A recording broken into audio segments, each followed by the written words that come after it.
বছর জুড়ে হাতে কাজ থাকলেও ঈদের আগে ব্যস্ত সময় পার করেন রেশম কারখানার শ্রমিকরা। পুরো রমজান জুড়েই চলবে রেশমের গুঁড়ি থেকে সুতা তৈরি, কাপড় বুনন, রং লাগানো, পুঁথি চুমকি বসানো সহ হাতের নান্দনিক সব কাজ।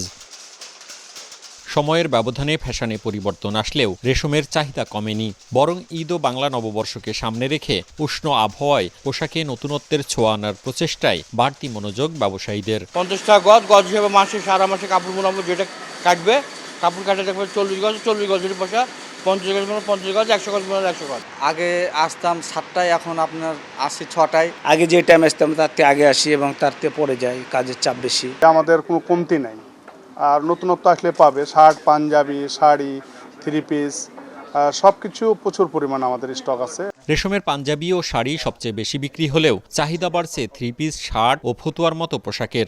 সর্বনিম্ন 2000 থেকে শুরু করে সর্বোচ্চ 70,000 টাকার রেশম পোশাক মিলছে নগরীর শোরুমগুলোতে। যে ঝকমকো চুমকি লাগা ওই শাড়িগুলো মেয়েরা এখন মনে হয় একটু কমই পছন্দ করে, আর সিল্কের এই শাড়িগুলো অনেক বেশি স্ট্যান্ডার্ড হয়।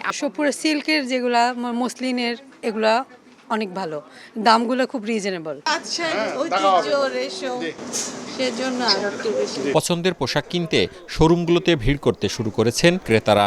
স্বাদ ও সাধ্যের মিশেলে কিনছেন রেশম পোশাক। জমজমাট বেচা কেনার স্বপ্ন বুনছেন ব্যবসায়ীরা। প্রোডাকশনগুলো আমরা এমনভাবে করছি যেন ঈদেও ব্যবহার করা যায়, বৈশাখীও ব্যবহার করা যায়।